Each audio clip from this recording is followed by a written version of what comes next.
And in Vigo, Spain, I got on a train to Paris, a day or two in Paris, and then made it to Munich, Germany.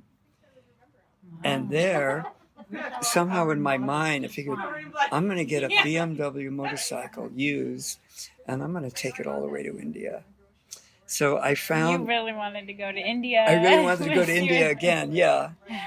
And so I found this guy that had his basement garage had about 40 used German police motorcycles, all BMWs.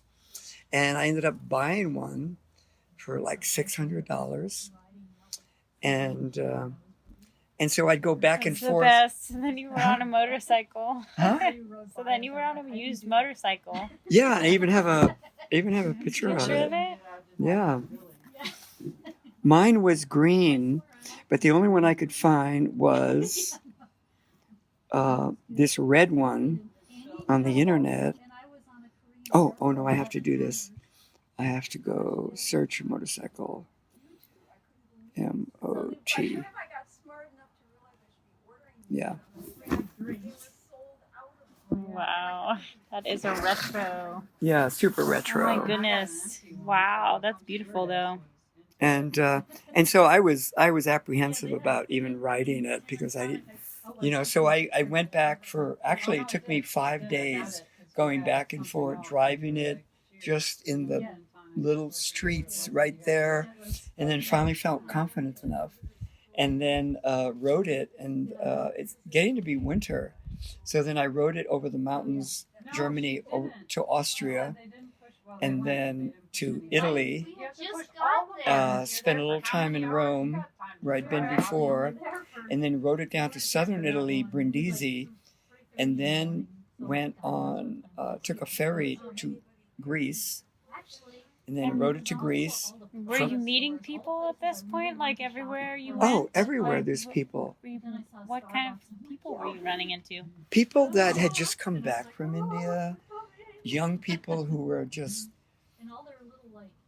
hitchhiking around. There was a lot of people back in the day, and there was kind of a brotherhood, and you knew where and how to find each other. And it was usually, you went to the funkiest part of town, you went to the Kasbah, or and you would find them eating in the cheapest eateries there were, and they'd all be there with their long hairs and baggy clothes and big smiles, and smoking hashish and whatever, and getting caught sometimes for smuggling and getting out of jail, and there was a whole network of people back then.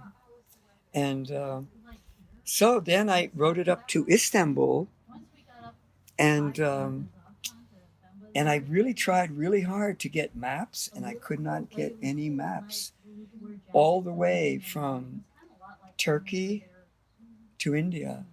I just couldn't get any maps showing me the roads, So I drove halfway across Turkey, and it was in the winter, and I bought leather pants to put over my ordinary pants, a big helmet, big gloves, big boots, and as soon as I left a gas station, I'd have to continue flexing my fingers and flexing my toes.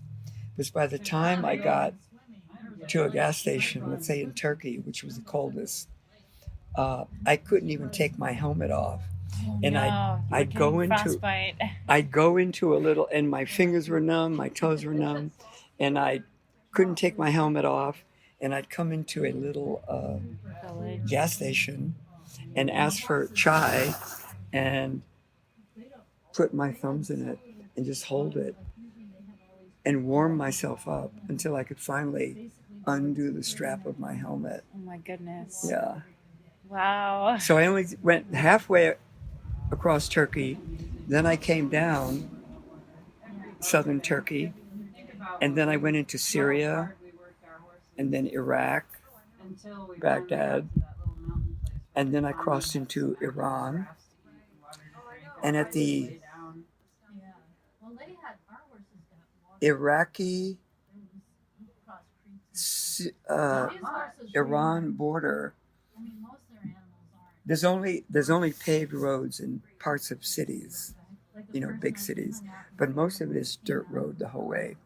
So I'm just about to get off the main road, and it looked like Mudsville, but it was the road.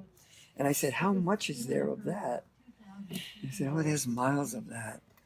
And then so I start driving across it, and I only get maybe like 200 yards, and it's up to the middle of my tire. And I barely was able to turn it around and drag it all the way back. I go back to the hotel, and I said, "What am I going to do? I gotta keep going." He says, "Don't be worried. You will find a van with people of your kind, and you will put it in their van, and you will continue. No worries." I'm going, that's crazy. That's too ideal. But the very next day, that evening, these guys showed up with a van, and I told them that I was trying to cross the border. "Oh yeah, man, you could put your motorcycle in our van, and we'll make it across the border." Oh my gosh. But invariably, they got stuck as well. But at least there was an extra hand to push it, to help push them. So. And and then I'm in Iran, and there was only two roads: the higher road that goes through Afghanistan and down into Pakistan, and the lower road. And I took the lower road, and you just stay on the road, and there's no like road signs or curve ahead or how many miles to the next town. It was just the road. Yeah. This was 1971, so they were not helping you out in any way. And sometimes you didn't even know if you were on the road. I remember being on the dirt road, and I figured, I guess I'm on the road, because the desert sand would blow over the road. Oh, wow. And sometimes you went, is this the road or not? Because it's alongside you on either side is the desert, and it's just blowing the sand on the road. Wow. And then one time I thought I was on the road, and I just kept going and going, and it was just an animal track. Oh, no. So I managed to backtrack without really getting lost in the desert and just continued on. And sometimes there would be road stops where there would be a cholera epidemic or something. And so there you are on your motorcycle, and there's a bunch of Bedouins with their camels and you getting shots for cholera. And one of my favorite things was just these really incredibly simple, primitive peoples, just looking in their eyes and just bottomless pits of, they're just a different kind of people out there. When you come across someone that's, hardly seen a car, never seen any TV, has no passport, no charge card, no nothing, and they just live with their animals in the desert.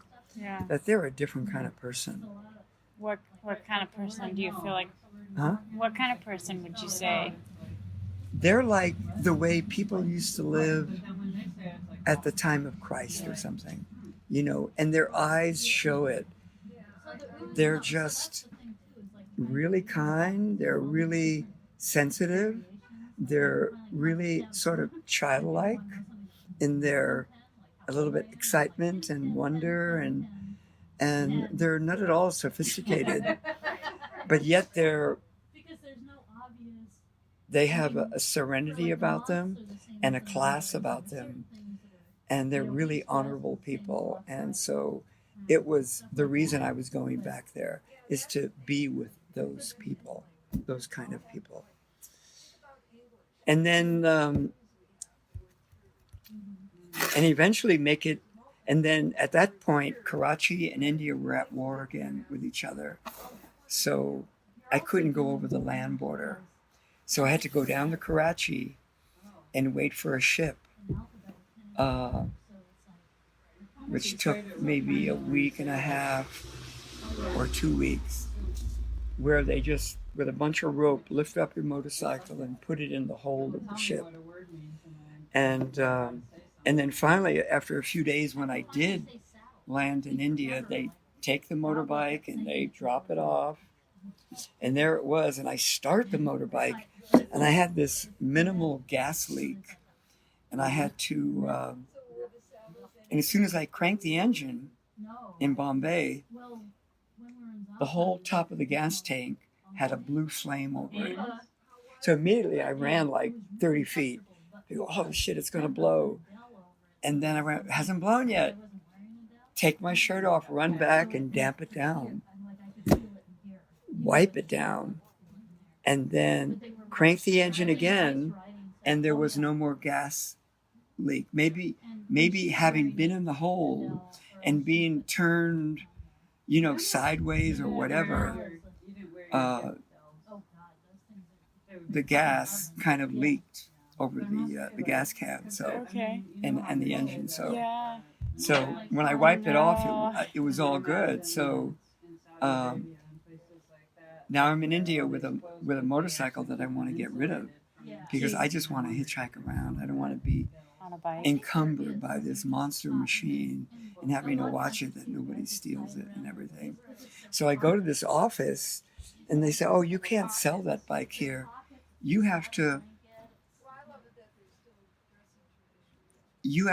can only sell it to another foreigner that's going to take it out of the country. And I said, where am I going to meet another foreigner? I never knew this. They didn't want that kind of bike there? Huh? They didn't want that kind of bike there? Somehow it was not allowed for you to sell and make money off of something you brought into the country. Quiet. Interesting. Okay. That makes sense. I guess it's kind of a trade laws.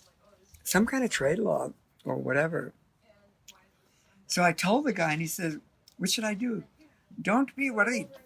There is a Westerner over there. Why don't you speak with him?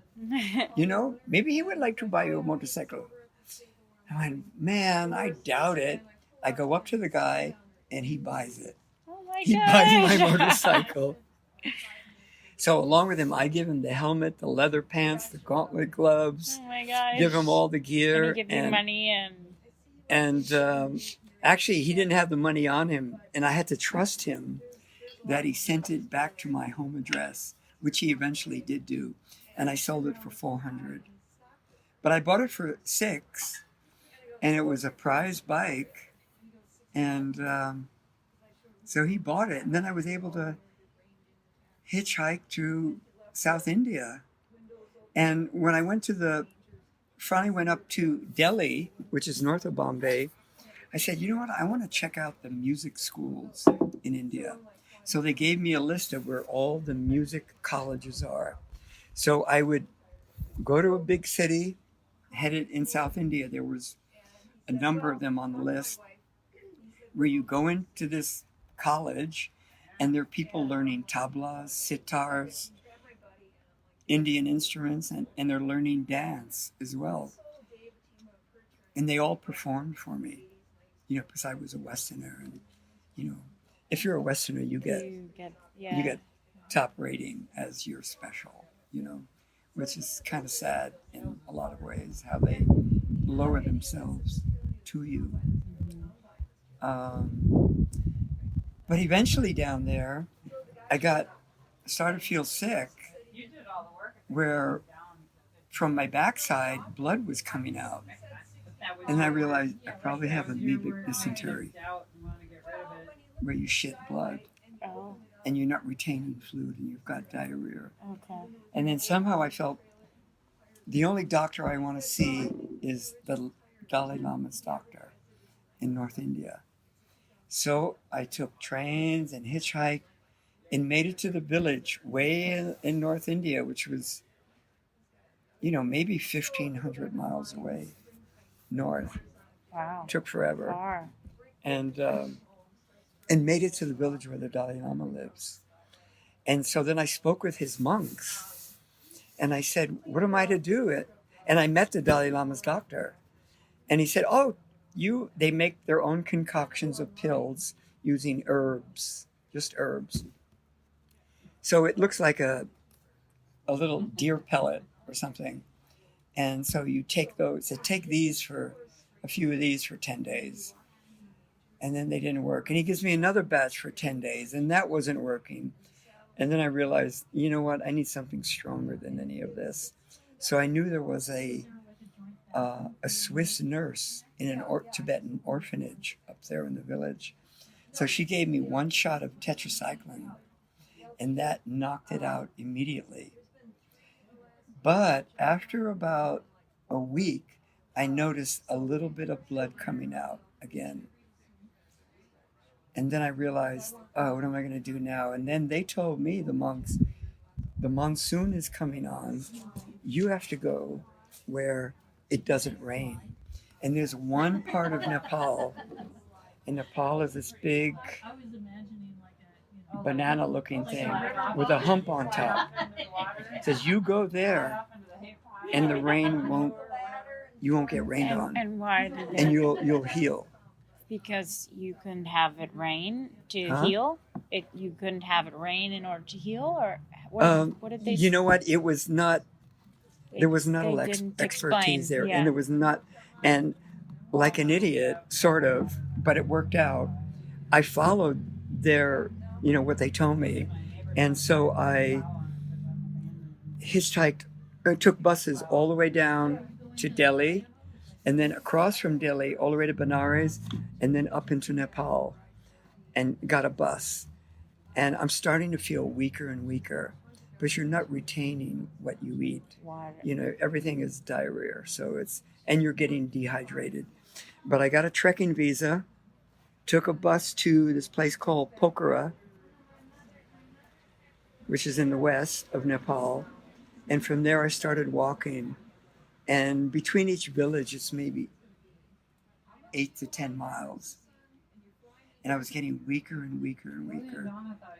And it was kind of crazy that I was doing any of this and not finding a real doctor to check me out. I don't know why. Sometimes you just don't think straight. Oh, yeah, especially if you're sick.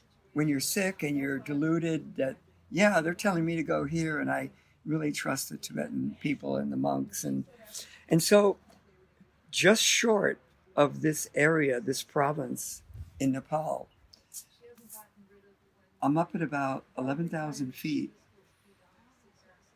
It was the highest I'd been getting to this village, where they said to go. And that morning, there was no more blood.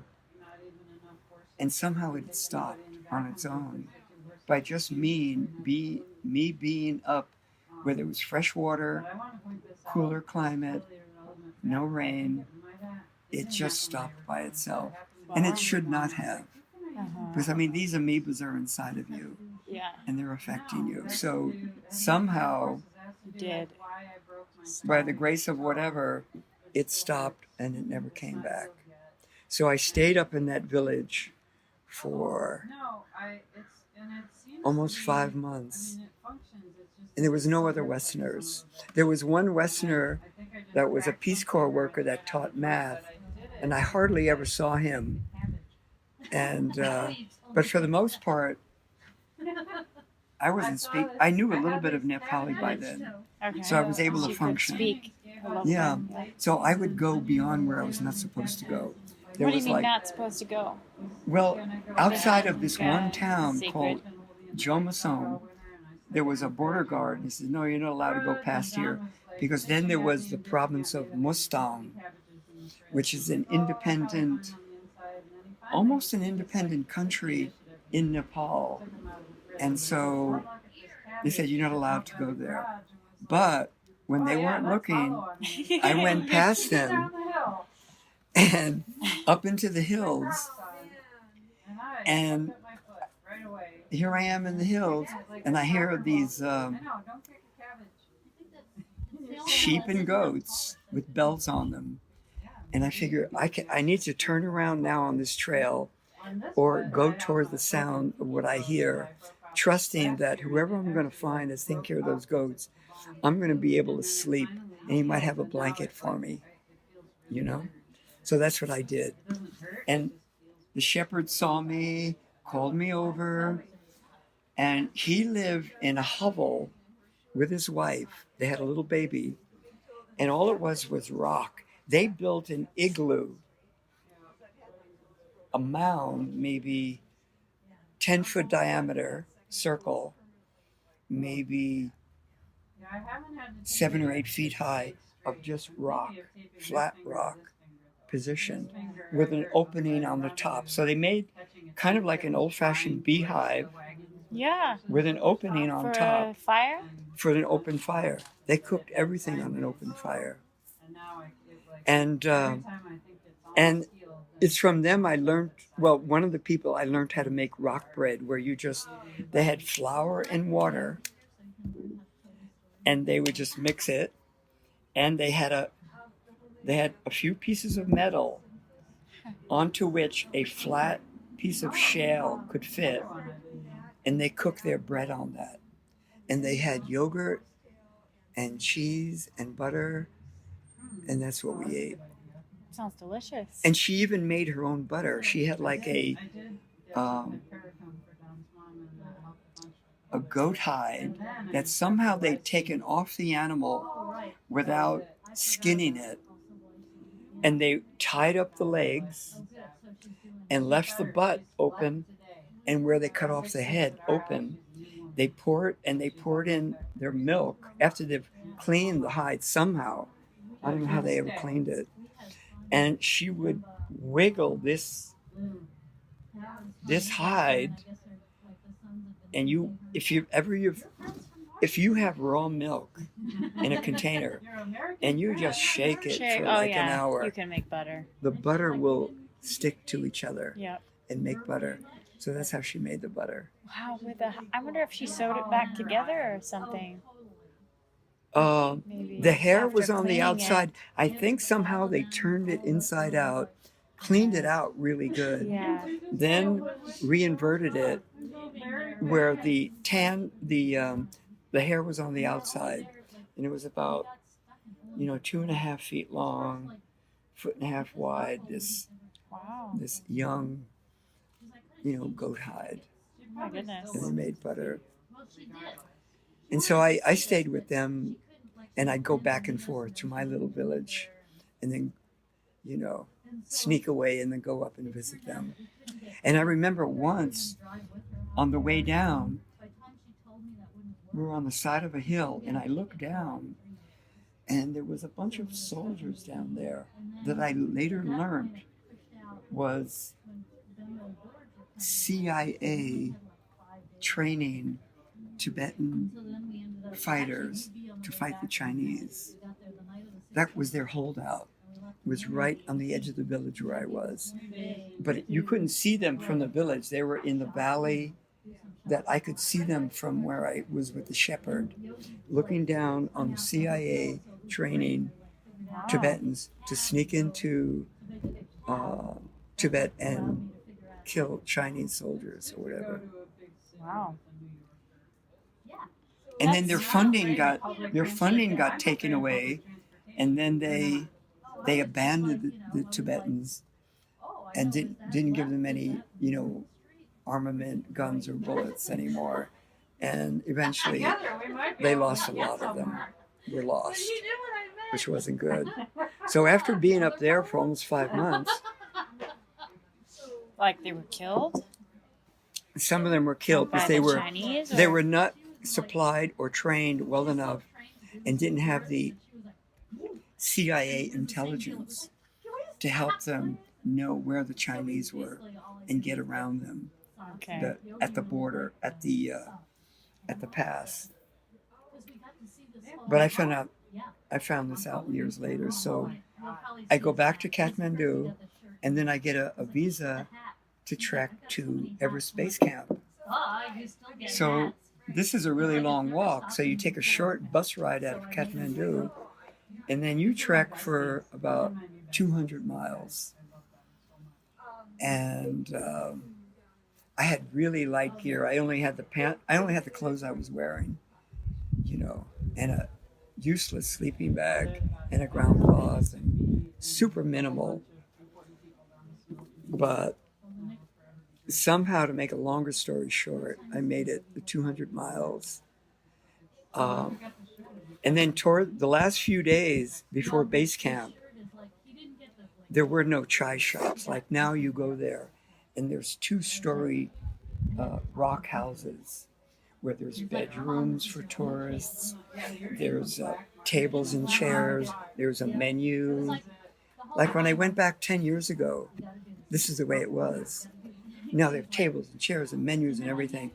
When I was there the first time in 71, there was no buildings whatsoever in the last three villages that 10 miles, 10 miles, 10 miles before you get towards Everest Base Camp. And all it was a pile of rocks like that, kind of narrow, and then another pile of rocks in a triangle with a beam on top of it with a tarp on top.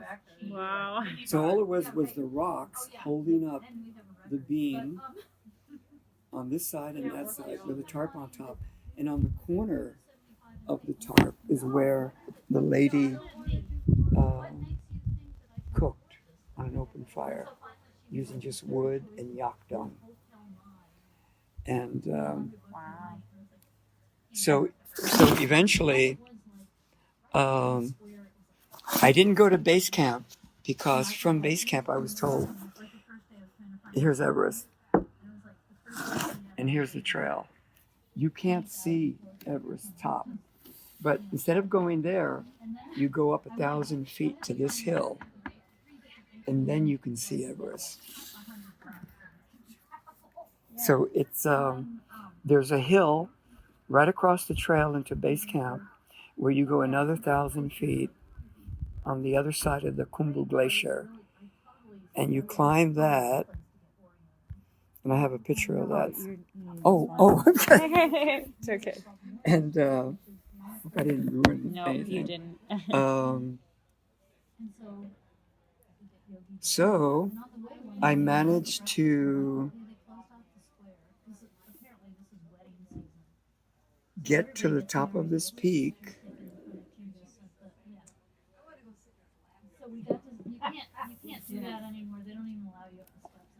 And base camp is down there. I've seen that picture. Everest. You showed me. I showed you that one? You showed Really? me that one. That's so wonderful. So this is... Oh my gosh. And I froze. I only had Tibetan boots on. I didn't have no insulation. Need, yak boots you need or like something. technical whatever. Really warm. And I had no fancy wool socks even. And I've just got, baggy clothes. And I found I think it was a goat skin. And I made a vest out of it. I can see that. And I got my Tenzing Norgay glasses for the reflection off the snow. I've got a Gurkha Army hat. My hair is a little long. And I had a walking Great photo. stick. You have to send that to me. I will. We could include it with the story. Okay. It's so Okay. good. Okay. That's amazing. So that's Everest. That's Everest there, yeah. So I'm standing on a place called Kala Patar. And then there's Everest Base Camp. Okay. And there's Everest. Wow. Somebody was up there. One other young traveler said, I'll take a picture of you and I'll send it to you someday. And he surprisingly did, which I was grateful for. Yeah. But my sleeping bag was totally worthless. I'm using it. This is my summer bag that I use over my bed as a quilt. And it is so useless that the only way I was able to keep warm at night was that I carried with me in a container yak butter. And so whatever I would eat in the evening, It's okay. whatever I would eat in the evening, I would put a heaping tablespoon of yak butter on it. And that kept you warm. Along with, I also had 2 fingers of hash. And I knew that if I took off a sliver, you see that? If you cut your nail right there, Yeah. that much flat is enough to relax you. And so every night I would have a little sliver of the hash and a heaping tablespoon of yak butter. And if I missed any of those, either of those, I would wake up shivering, just praying for daylight. Oh my goodness. Yeah. Wow. So what an adventure. So after that trek, I didn't want to leave, and I'm told, you can't live here. You know, you have a visa and it runs out and you got to go. And, right. Oh shit, I didn't know that. I thought, you know, if somebody wants to live in your country, just let them. And so they said, you can't stay here. And then I said, okay, I'll go back to India. And then at the Indian embassy, they said, you were here for over a year ago. You can't come back. So I'm going, man, what can I do? And I didn't want to go to Pakistan because I always felt they were like, it was crazy and disruptive and confusing and a hardship being in Pakistan. So the only place I could go was Afghanistan. So made it down into India, North India, got a train, went across Pakistan, and made it to the Khyber Pass and got on a bus to Kabul. And I spent the winter there. What a tale. And this was back in the day when it was actually safe. Uh-huh. You know, it was very different. Like I had no problem to Turkey, Syria, Iraq, Iran, Pakistan, India. You know, no hassles. No, yeah, that wouldn't be this way anymore. No. You know, people are hurting more now than they ever were. So they would, you know, you could get abducted or robbed or any of that. So, yeah, spent the winter in Afghanistan. Where did you find to live there? Just the cheapest little hotels available. And you burn it, and they all had little wood stoves, and you go out and get firewood and bring it back and burn it. And you're just living simple from the fishing money. Still from that $5,000 was able to bring me on a freighter to South America. Spent half a year there, and then made my way to all the way Argentina, Chile, southern tip of Chile, up to Buenos Aires in Argentina. Get on a ship, stops off in Rio, paid for that ship ride, make it to Vigo, Spain, Paris, made it to Germany, and then $600 on a motorcycle. It paid for all that and all the gas to India. And trekking in Nepal, which is extremely cheap. And I didn't have to pay to spend the night anywhere in Nepal. You just pay for the food that you're eating. Oh my goodness. Yeah. It was the primo time to be in those countries. And I'm so grateful that I experienced the really simple and real people